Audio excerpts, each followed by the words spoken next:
Are you ready? Yes, we are now welcome to all of our folks I have with me tonight as guests, Brother Mark Ramsey, Brother Troy George Jr., and indeed it's an honor to have them here as we say Gold Pyrite. Let's invite late Bob Marley.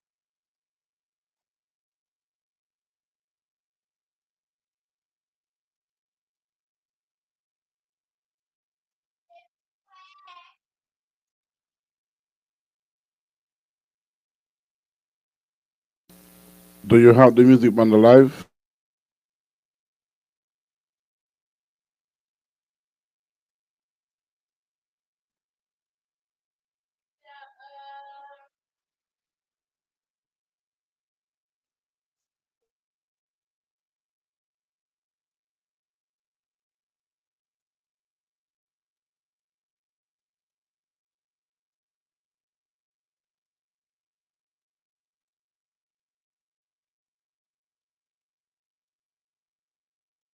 Yes, redemption song.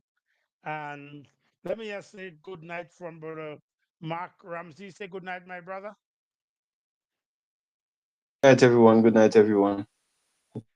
And then we have good night from Brother Kitroy George Jr., better known as Music Man, aka Beat the Drum, aka Keyboard Player. Yeah, good night, everybody. I think he meant to say AKA Serious Man, but good night, Oh, everybody. aka Serious Man. I did. Well, my That, name that, is that nickname Kitroy. I had since I was going academy, so yeah. Okay. My name is Kitroy George Senior, and indeed, it's a pleasure to have you joining me. Tonight, we're going to be looking at a very difficult topic. Now, I, being a minister of the gospel in the Christian religion, uh, ordained bishop, a trained with a PhD in Christian education. It means that I have plenty religion in me. But tonight we're going to talk about something that would give me my dismissal letter when it's finished, because that's we going on the foundation of the Christian church. And before I want you guys to, if you can get the Bible to Malachi chapter 2, and then we're going to look at a few other scripture verses. I'm going to ask you about them. But we first want to look at Malachi chapter 2, and then that same story, run to chapter 3, verse 12. I hope I have the right number. So if you have, let me read it. In the book of Malachi chapter 2, the prophet is speaking and said, now you priests, Chapter 2? this one, chapter 2, All right. this warning is for you.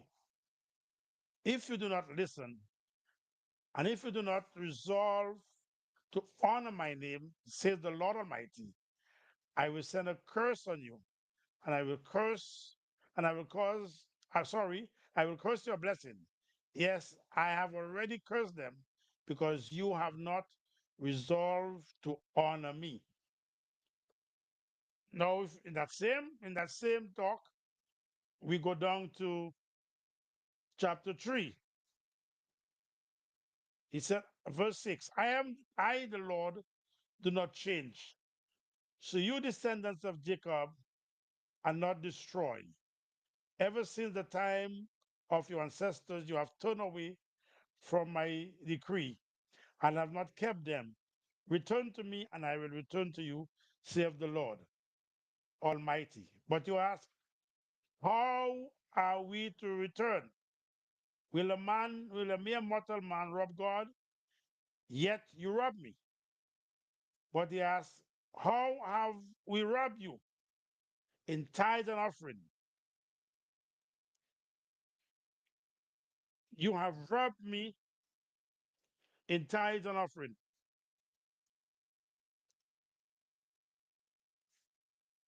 You are under a curse, your whole nation, because you are robbing me. Bring the whole tithe into the storehouse, that there may be food for my house. Test me in this, saith the Lord Almighty. See if I will not throw open the floodgates of heaven and pour out so much blessing that there will not be enough room to store it. I will prevent, and he go on all this protection. Now, this prophecy starts in chapter 2. So I want to say, brother, let me have brother Mark. Chapter 2 was referring to who? And this chapter was in line to who?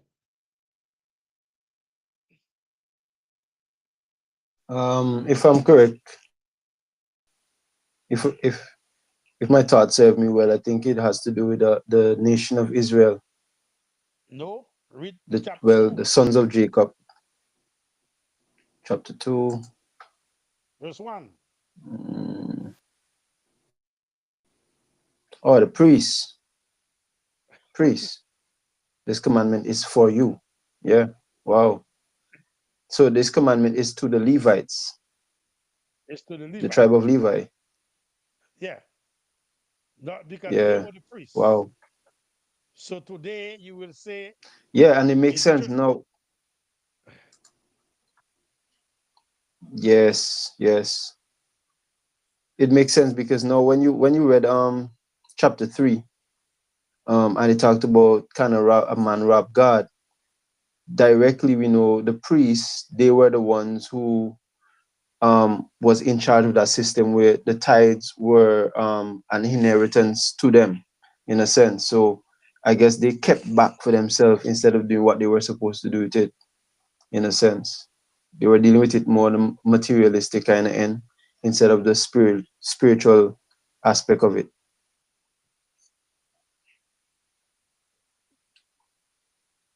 brother George.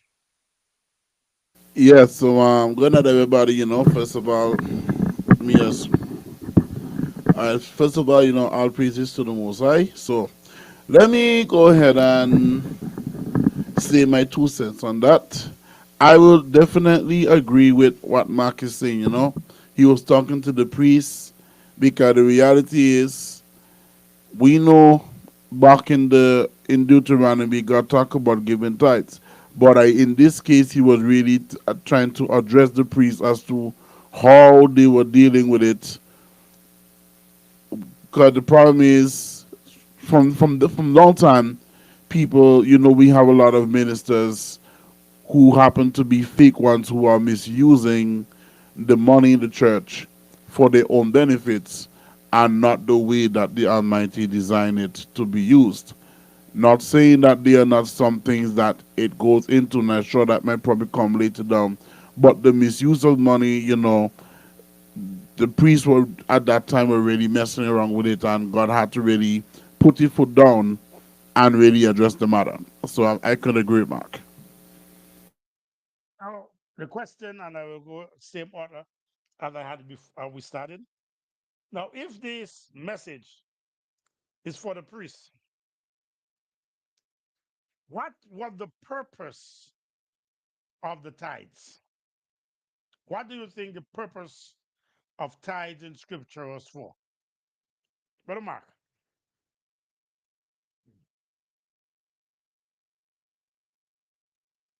Yeah, I know they have a particular verse. I know they have a particular uh verse dealing with that, but I can't find it at the moment. But if I remember right, it talked about the tithe being uh first of all it was a covenant, right? And it was supposed to help with the priestly duties, because the priests were not allowed to work. They were not allowed, like, to buy land and these kind of things. So the tithe now was their portion. Like when they received these different bowls and these different things and so forth, they were supposed to take from that. They were supposed to be taken from that. So the tithe was to help the people, and also it was to maintain the priesthood. Whoever needed help, that was the tithe was for, to help the poor and also to maintain the priesthood and deal with the matters of the temple and so forth. That's what I can recall at the moment. Brother George. Yes, I would like to chime in on that. So I will see to the most extent, I would agree with what Mark was saying because I was doing some research on this whole thing, and upon doing the research, realistically, the tithes was yes, a portion of it will go towards the priest and what's not, which we know as the pastor, and it still happens to this day. But the purpose also was to help the people, help the community, and to put towards the affairs of the ministry, based on my understanding of my research on that.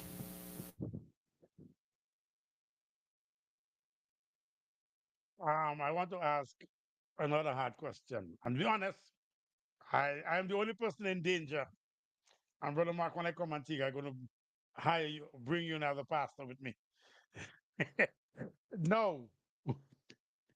The police Do you lock you believe? up, you know. eh? The make police lock you up, No, you know. no, before they lock you up. I see the lock up the Adventist police officer who was a preacher man. So they might lock me up too. I write a book. Uh, I would like to ask you, do you believe that the church uses its tithes with the first line of the purpose was to care for the poor and the needy, to provide shelter as a rescue for rescue mission? Do you believe the church take its collect money with the intent to assist, or does it take the money to build an empire? Brother Mark. Yeah, Matt go first.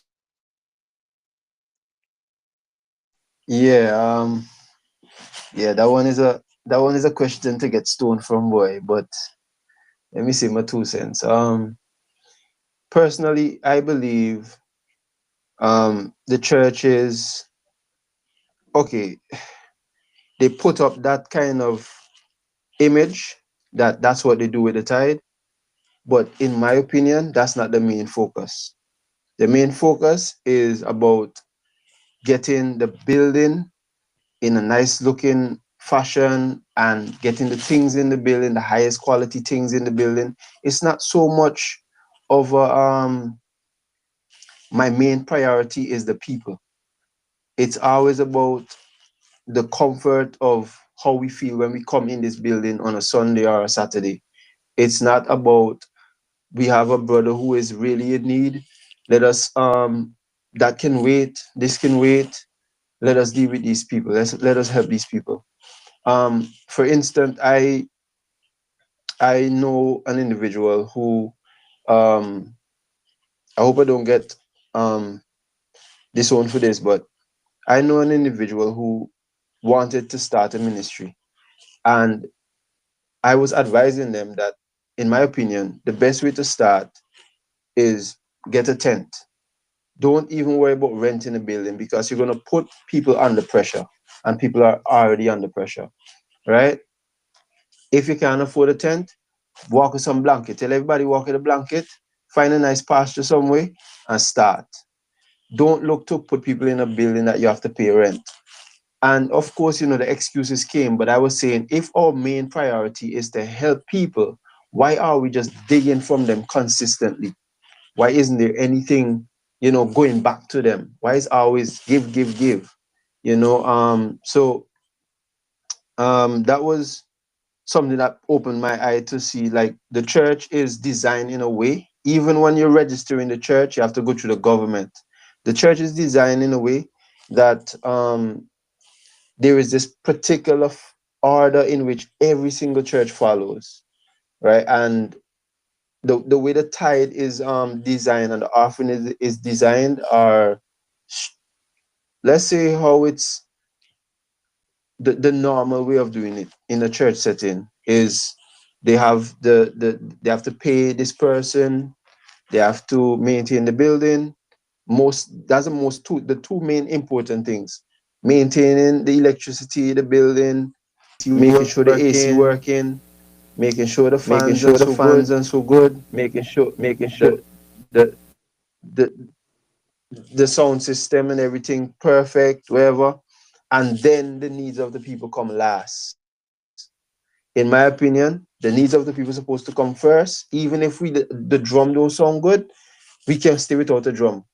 If the AC not working, we can stay without the AC. We don't even need a building, right? The only reason we go into the building is because, let's say, rain or whatever, right? All of these things are distractions from the truth.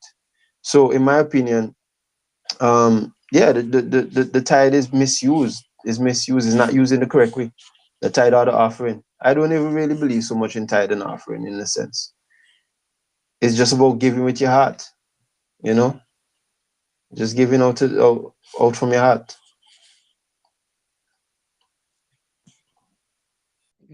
Mr. George, Brother George. So, sorry about that. Can you ask the question again? My internet had tripped, so I had to drop and come back. Okay. The question is, or was, as much as we see that God was speaking to the priests, what is the purpose for collecting tithes? What should have been the purpose for collecting tithes and offering? Or what is the purpose for collecting tithes and offering in church? To piggyback on what Mark was saying, right? The purpose of tithes and offering in church is, let me just first start off with what I was saying. You know, let me say Mark. Mark was saying, to help the people and go towards, the right affairs, Now, I will also say the tithes and offering in the church is to build the house of God, to build the ministry. You know what I'm saying? Now, I understand where Mark is coming from if the drums don't sound good, but I also think, too, if you have enough tithes and offering from people in who are putting the tithes in the church, you're supposed to be able to invest in something good.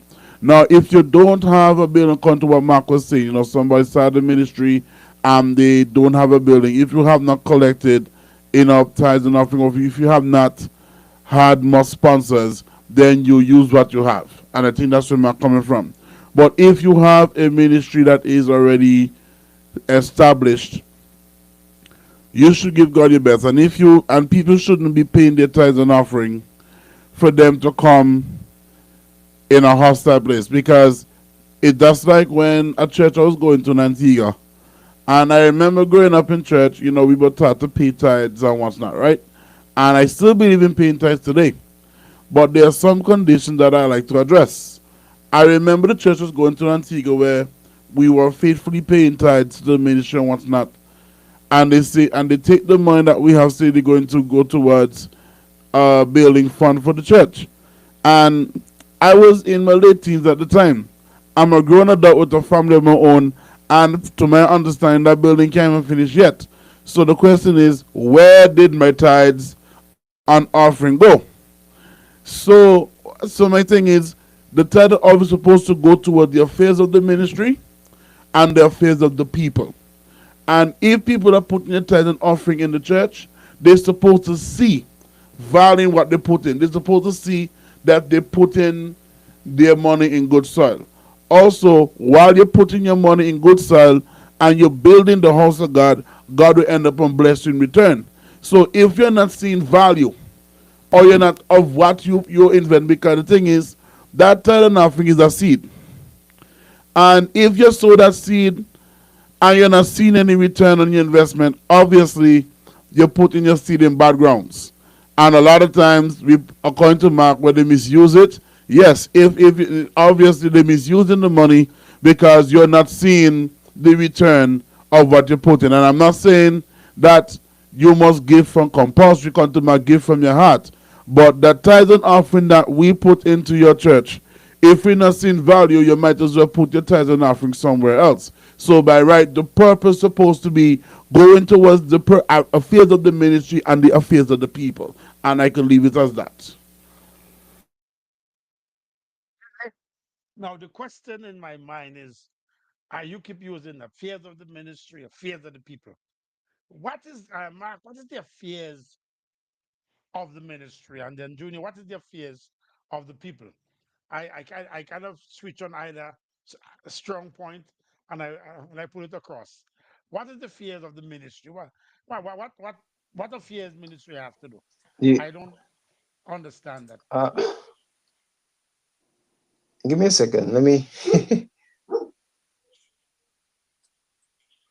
I just want to see something before I. The book of Acts. Okay, so for me, yeah. So for me personally, the affairs of the ministry, I would say, first of all, let's look at what ministry is. The ministry, mentioned in the Bible, talks about the different offices, like the deacon, the pastor, the bishop, and so forth. Those are ministry. The prophet, that's a ministry. The person speaking in tongues, that's a ministry. Helping, healing, healer, that's a ministry. So when we look at these different aspects, let's be honest, none of these has to do anything with money. None of these ministries have to do with money. If it is that these ministries needed money so much, then none of these abilities would be given to us by gift or by God in that sense, according to the Bible, right? So the affairs of the ministry, in my opinion, is supposed to be a spiritual thing. But now when we bring money into the situation, it has to do with a physical. And yes, when you're dealing with the Bible, you're dealing with both spiritual and physical, and it works like one. But for me personally, your ministry should not be affected based on how much money you have. The affairs of the ministry should not be affected based on how much money this individual have, or this assembly have.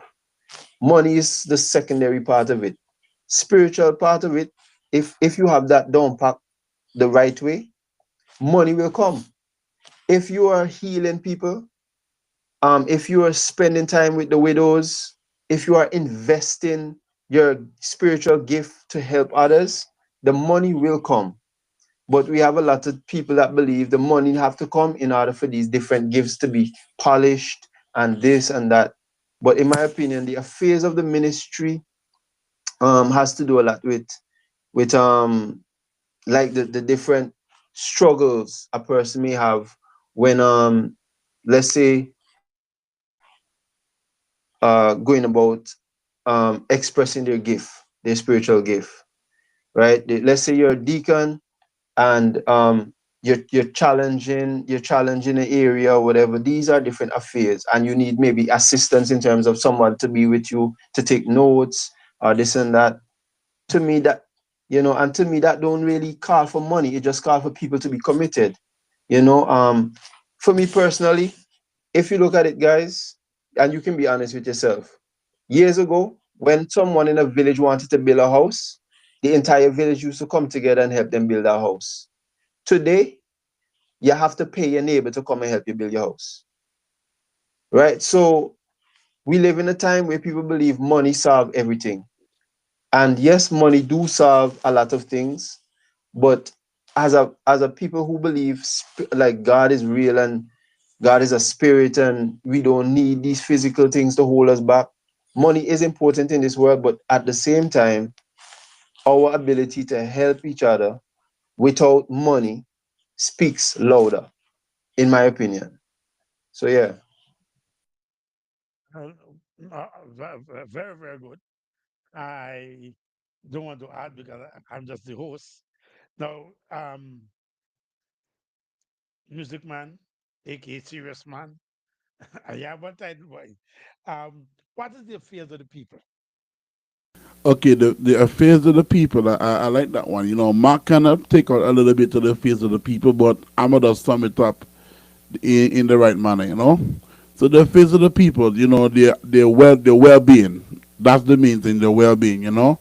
And let's go back to also helping the fatherless, the widows, and what's not, because you could use the tithes to do that as well. Now let's start with the well being of people, you know. I remember Mark said something a while ago. If somebody wanted to build a house and what's not, right? You know, the neighbors to come together. But I also remember back in the day, growing up, you know, like a church member needs something, needs maybe say something health wise, I would say, right? And we all come together to help that person, you know what I mean? And sometimes what we put in the church, like in this case, maybe an offering, right?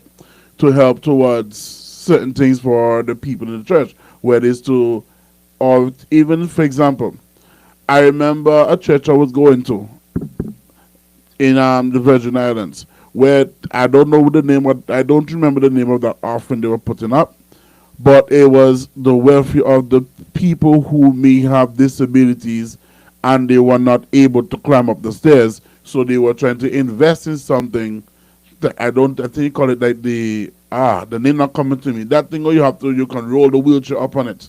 The name is not coming to me off my head. Ramp. The ramp. Yep, it's a ramp. Yeah. So they went to a ramp, and that's something goes towards the faith of people. You know, you have people who have disability, but they want to come to church. So you'll find something that will help them to get into that church, and you don't leave. You cannot have a church that doesn't cater to people like that when you know that they're gonna be falling down. They're gonna sue you. Now, I don't know if they have either gotten anywhere with that or if they decide to do it at all, because you know a lot of times the church will talk and they don't act. Now, so go back to the physical people. If you see there is a need for the people in your church, I'm not saying you must take your tithe and offering to support a man that don't want to work. I'm not saying you must take your tithe and offering to feed a man who just happen to just not be working for a reason, because I know some people have a mentality the church has decided to help a man who's not working. And I mean, one of them I've seen decide to be a thief. But what I'm saying is, if you know there are people in the ministry that need, and you know it's the norm of them that need help, though that what we are investing content as an offering where the welfare of the people is concerned is basically you'll come together and provide something from what we have invested in so that it can come and help those people in the ministry. I don't know if I'm saying it correctly, but I'm sure by all means, whoever is listening have an idea of what I am saying as well. And also, when it comes to things like the fatherless and the widows. Now, I know we give tithes and offering in church, but I understand I've been doing some research and I've seen it. Things like soup kitchen, where we go out and it's basically like feed the homeless. But out in Jamaica, I know the guy in St. Matthew do something called a food drive. So basically, you take that money that we put in the church and we say, we're going to invest in this, we're going to invest in that. So that way we can go out and feed the homeless and what's not. I've seen things like that, you know. So these are the things that we concern about. We talk about the affairs of the people, and we just have to use the money and use it for logical sense. At the same time, we should not let money be the reason why you don't find something to help people. Because if you don't collect enough tithes and offering, then guess what? Get a loan from the bank and the same tithes and offering that we put in the church, you borrow against the money and pay back the loan. So don't let the money be the reason you can't help people. But reality of the matter is, what we invested in church is supposed to help the people and also to help the ministry. And we also have to use discipline in how we do it without misusing the money. Um, Before we go to the another question, I want to go back bring us back to Malachi chapter 2 and 3, when he told the priest that you have robbed the money for yourself, you have taken it for your account, and You rob God. So they were taking the money or whatever they were bringing, and rather than distributing it to the saints, they kept it, and God promised a curse. But what they have done in church, rather than the pastor, rather than taking responsibility, he'd make it sound like God is going to punish the people for not contributing towards his cause, when he should have contributed towards the cause of the people. So what they do is flip it in Christianity. Now, Christianity is not an Old Testament or a Hebrew original religion, as we studied. So in the New Testament, the scripture said that we should give as the Lord prosperous. There is nowhere in this New Testament it say we should pay tithes. Brother Mark.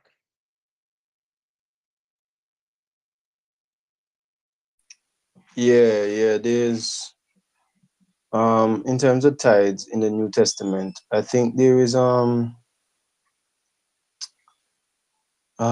there's something uh Abraham and Melchizedek. sorry, let me come back. Give me a minute. I have to go do something real quick. Give me a few.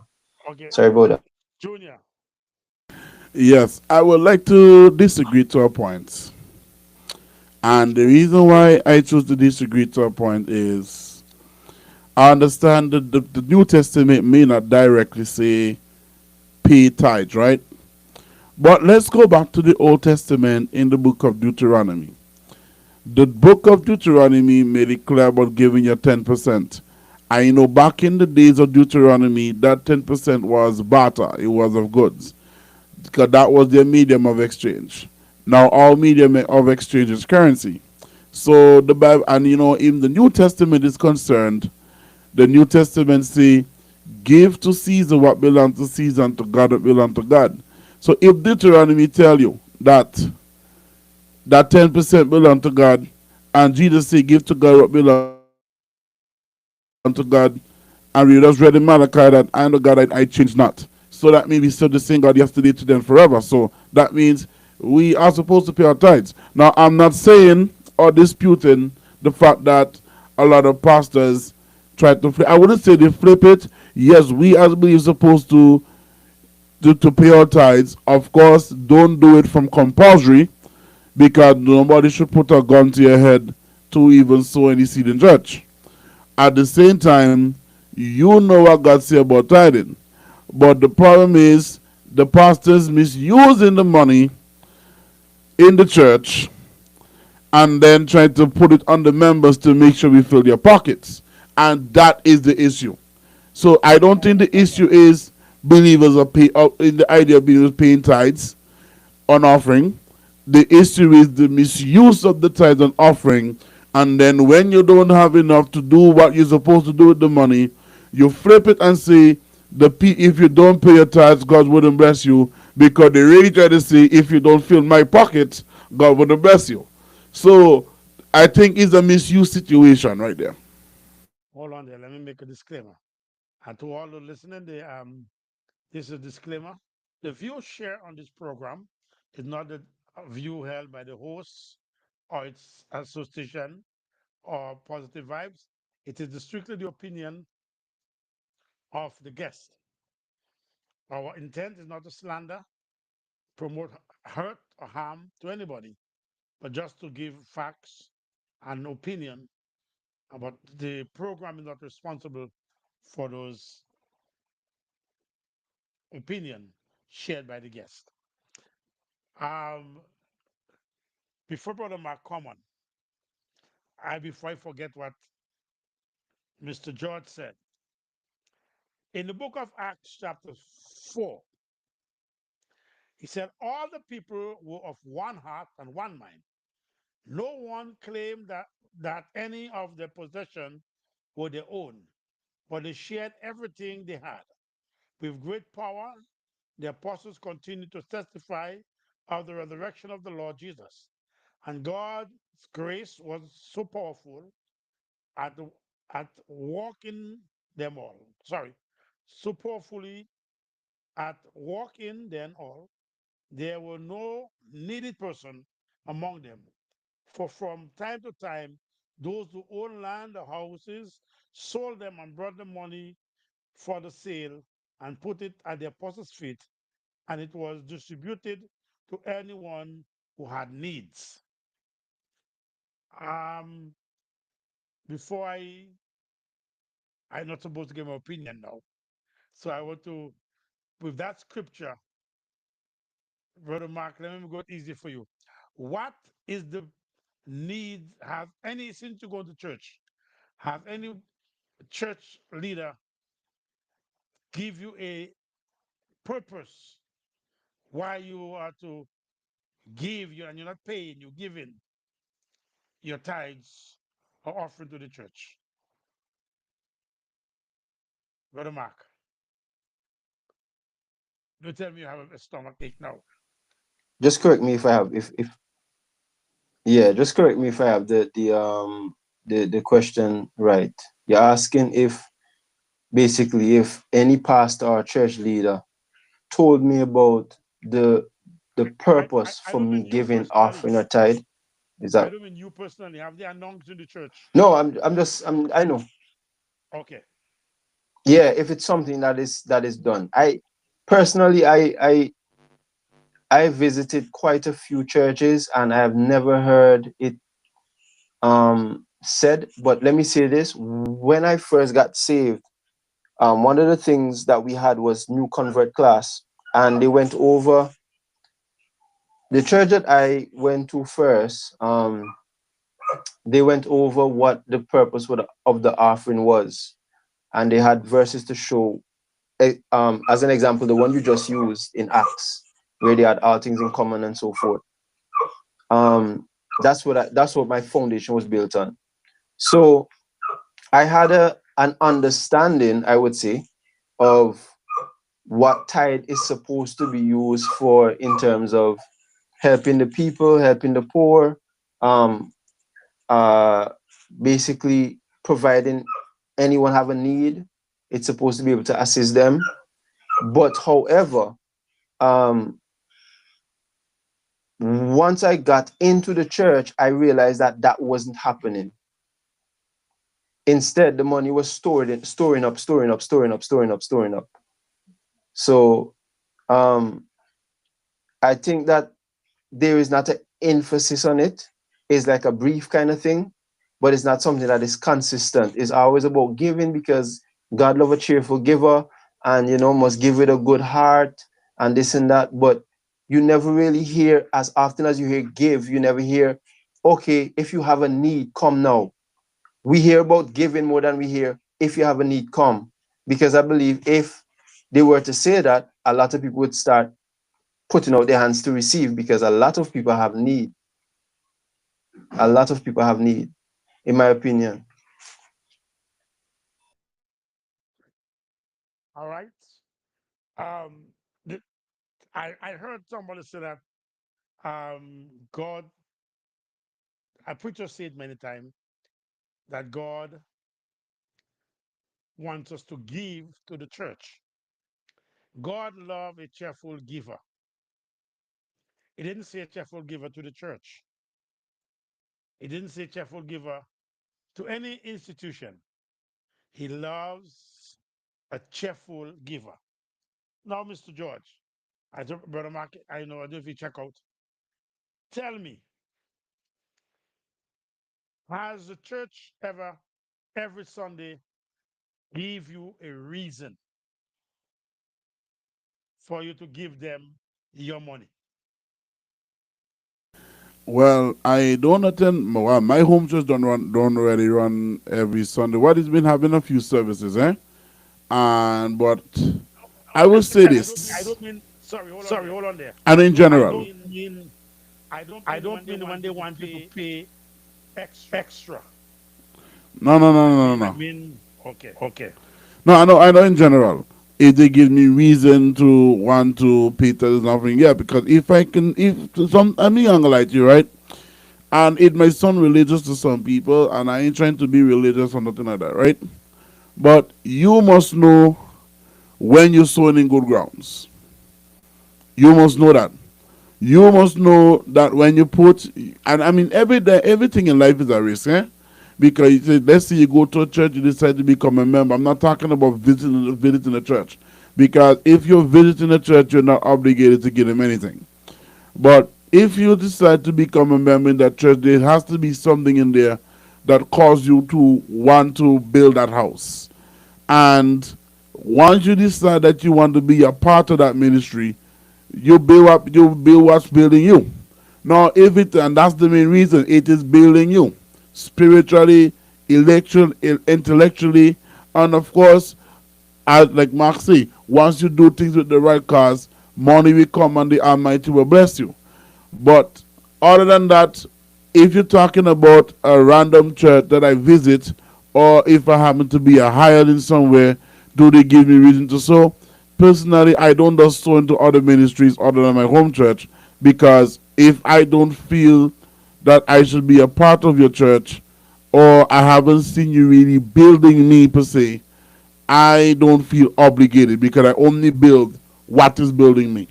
And if you're not building me, then my money is not going to be built in your pocket. I'm just saying. For example, my home church, it's building me spiritually, intellectually, and God has been blessing me.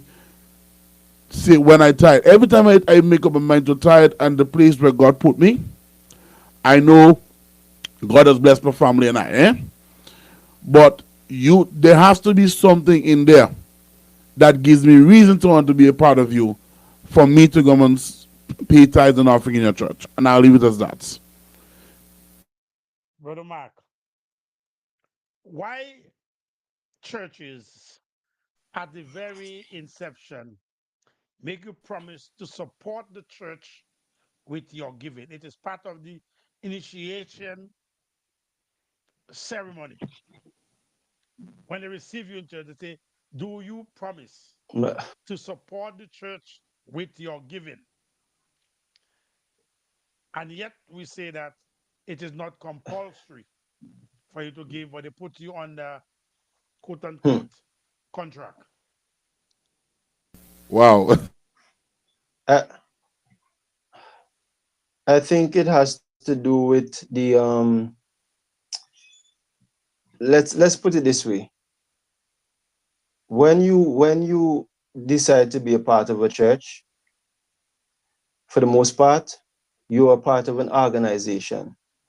And the church is, most churches, if not all, are non-profit organizations, meaning the way in which they help people and in the way in which they get to build those nice, beautiful buildings you see and have those nice things is from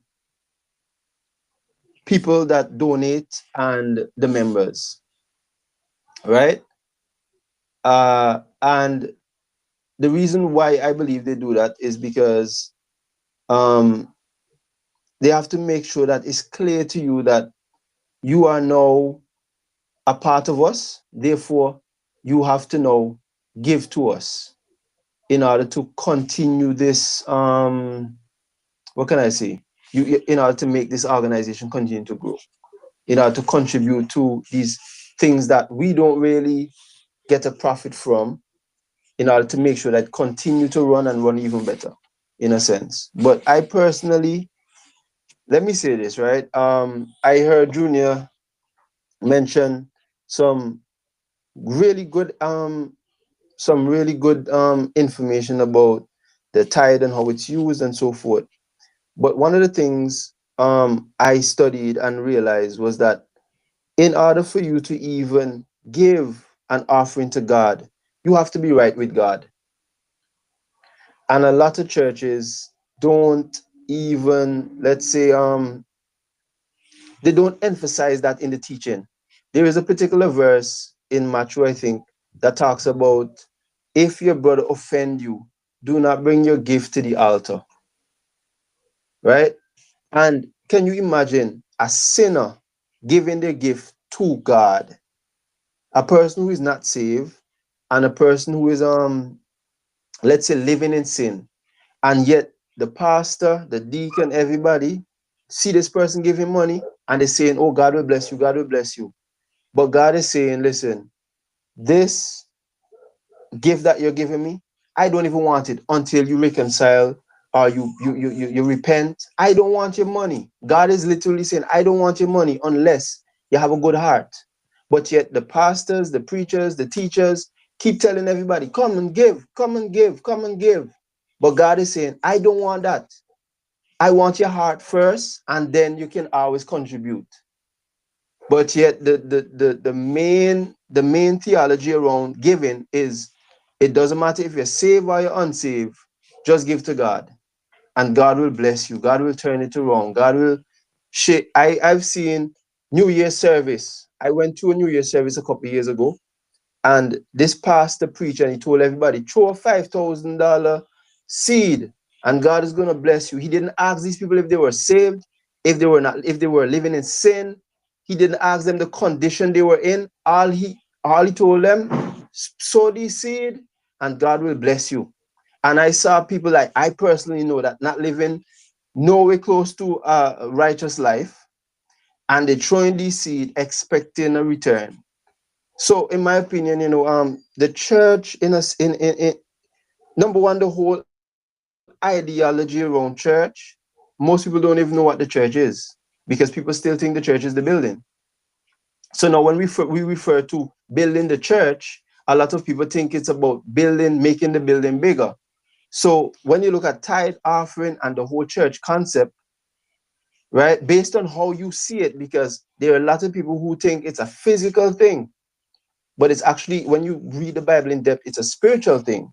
And when you take it in the physical aspect, you take away the whole meaning away from it, in my opinion. So I feel like um I feel like when it comes to tithe and offering and the church asking people to make sure they contribute to it, it's all about just falling in line with the system that was already created and doing your part in the system. But once you become, let's say, spiritually free, you will realize that something is wrong with the system, because you will look around in that church and you will find people that have needs, and you don't ever have to ask some of them if they have a need. You can look at them and see that they have a need. And the church would just every Sunday, hi brother, hi sister, and that person literally, you can look at them and see they have a need. You don't have to ask. So I feel like it's just a way in which the slave masters um devise a plan in order to get more money out of the black people that were now freed, to get it back into the system, in a sense. Um, I would, I am not supposed to give a comment, even if I share the same view. Let me add something to there. The church is not the people. In 15 and the 15th century, before it used to be the people, but after Pope Gregory changed it, the church is an institution. We can make noise and back, but it is an institution. And everything that surrounds you and I, we are all institutionalized. The family is an institution. The hospital is an institution. The prison is an institution. School is an institution. So everything is institutionalized that you can follow the directive set up by the slave masters. But the question I want to ask, and it's also come to Junior now, and also to Mark, why is it that the pastor lives higher than the economy of the parishers? Let me make it simple. Why the pastor live so way above the average income of his congregation? Let me start this way, right? And I'm going to balance it. Because there are some good grounds where the pastor may be living high above average income. At the same time, there are other members in the ministry, if that's what you're saying, that are also living above average income because he has birthed them into that realm. Not because the problem is where most churches don't have a balance. If that's what you're saying, where the pastor living above high average income while the member suffering, is that what you're saying? Is because a lot of the I hate to say it, but most of them pastors are preaching Bible, Bible, Bible, Bible. Give and it shall come back to you. But you're not even telling me and showing me ways I can better myself as an individual and as a person. All you care about is the offering that you collect from the church, and you think that you have to the thing that you have to build and live of a church. I will tell you, my pastor, well, my apostle, one thing I respect him for, and he make it clear. He was successful before he had the ministry. And the reason why, he tried to show a lot of them pastors, you don't have to live off of church people to have a high average income above average. So a lot of them don't want to run their business. They want to live off a church. And then some of them have their business, but yet still want to live off the church. And because of living of the church, they coercing people to give, putting a gun to their head to give, make them feel under arrest, and then push come to shelf. The pastor making a lot of money. He driving a behind luxury vehicle because of the high above average income, while the church members suffering.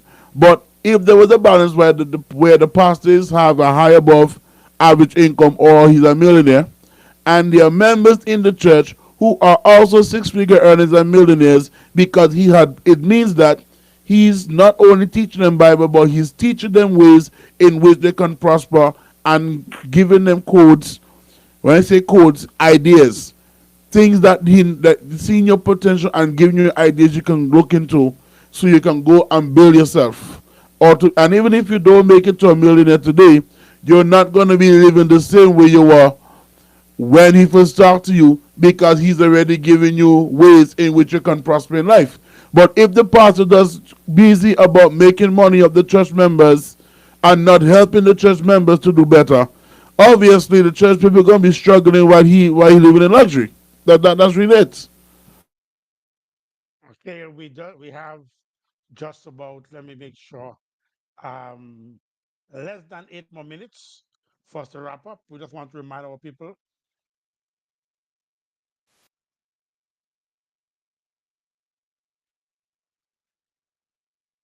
the truth is, Mark is gone. I wanted to hear you, sir. I don't know what's going on. Maybe he might come back. Okay. Um, we I needed to get, because I want to end on time tonight because I have another meeting to go to. The reality is, in the church, the pastors live higher than the income of the people, and people have to sustain him. And I still have a problem understanding why. So we have a few more minutes. I want you to give us your closing remarks before I make mine. All right, so I don't know what's going on with Mark. I hope you're all right. But yeah, it goes back to the same thing I said previously. Where the pastor is living high above income more than the people in the church. But the reality is, unless what is on your life is being birthed into them because you birthed it by not only teaching them Bible and forcing them to give, when or like come like you coercing, because you shouldn't coerce nobody to give anyway. You're supposed to have to give their best. And teach them the principles of giving, but along with that, you teach them how they can be successful and to be prosperous. Because the Bible says, God wants us to prosper even as also prosper. You know what I'm saying? And if you're not teaching those things, then you're just teaching about giving, and then you live in luxury while the church member suffering. Obviously, something is wrong with your congregation, and people are sown into bad soil.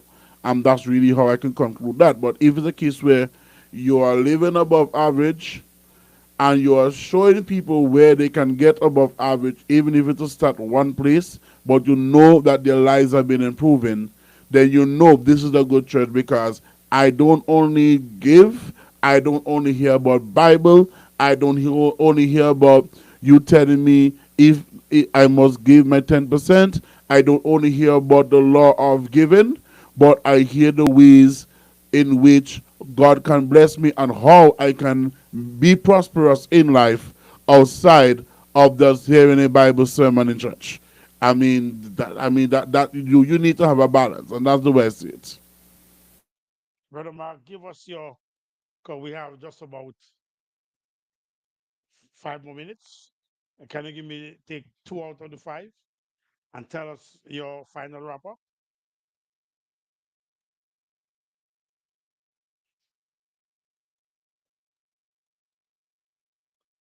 I'm not hearing him I again. can't hear you.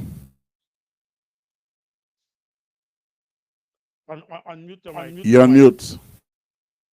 Okay, go ahead. I think someone mute me. Yeah. In terms of pastors, basically living above, let's say, the standard in which their members are living. I think for one, as Junior mentioned some very good points there. If the pastor is in that realm where he's able to show people how to be more financially stable, that should be one of his priority, right? Also, the church should be a community first before anything else. And the fact that one person is in a higher position than the next person, it shows you that something is wrong with that community. You understand? Number one, if you are the head of a house and you are a parent, and let's say you have achieved a master's degree, you are supposed to be able to teach the people in your household something. You understand? To get them to some point. Yeah, but if you have a master's degree, but then you just talk down, everybody knows and say, "Oh, you stupid, you done, say this, say that," then most obviously, you're not helping the environment around you. The church is supposed to be a reflection of the world. The world is supposed to be a reflection of the church. And in terms of a leader having the capacity to help others achieve, let's say, financial status in that aspect, they're supposed to, be willing enough to teach in that area also. But however, if you are a Christian, that should not even be a topic of discussion about reaching, being preserved in this world and having financial stability and all of that. Because when you read the New Testament, in my opinion, if anybody were to read the New Testament in context, Jesus was warning people that, listen, don't look at these material things. Focus on the mission. Focus on the mission. We see in Acts, people were selling their land and so forth. They were not no longer storing up an inheritance for the children. They were ensuring that as a community, we all had what we needed. And then you saw them moving from this place to that place because the mission, the key element in, and that's why I believe that Christianity is a flawed religion. The church is not being persecuted the way in which, when you read the Bible, those people are being persecuted. The church today is not persecuted. The church today is literally, the church today is literally here because of persecuting other nations. You understand? The reason why we have these churches today is because they went around, they built these buildings, and they went and persecute the natives, they went and persecute the different person, and they got them to follow the order. So the church was the one that was persecuted in the Bible. But the church that we see today is the one that persecutes. If you don't follow their command, if you don't follow their laws and orders, you are deemed as unholy, unrighteous, evil. And in my opinion, the whole aspect of tithe and offering was the whole aspect of offering in the New Testament was for those people to be stable enough to be able to move around. But now the whole aspect of tithing and offering is to, in my opinion, is to build a kingdom here, and that don't make any sense. So the pastor shouldn't even be preaching on that subject, in my opinion. It should be preparing people for God's coming, not to have more babies and get bigger families and all of that, because that's teaching opposite to what the Bible is teaching. Is the opposite. Okay. Well, we have just about 2 more minutes, and That's it. I want to say thanks to both of you for your profound. I was looking to see more participation out there on the program, but I'm sure probably people listened because it's an intense topic. The next time I want to next Thursday night, I want I may not I'm not sure before I can tell you because I'll be at the pastors conference. And once I think I can when I see the agenda, I will text everybody to say if I'll be available because I don't want to leave and go, but I want to know if I can leave early and I'll let you know. But the next time we meet, we want to discuss is the morality of the church standard biblical standard or religious standard? They tell us one wife, is that biblical or religious? They tell us you cannot do this and they want to take you to heaven and so many things that the moral standard that the church set up are they biblical or religious? And just to say to our listeners that if you are following the New Testament religion like Christianity, it is not you live it? Go ahead. Oh, Marcos, I Quick think question. When you say if it's yeah, I have a quick question. When you say if it's religious or biblical, are you referring to religious as in something that was changed in the New Testament, and biblical referring to the older scriptures? I'm saying, is it in the Bible? Some of the morality that we have, the Oh, moral okay, okay, requirements okay. that they placed on us, is it a biblical Mm-hmm. requirement or a church requirement? So we Okay, I research it got you. Okay. and to talk to your audience on that. But I must say good night to everybody and thank you for your time and to let you know that it was indeed my honor to have you guys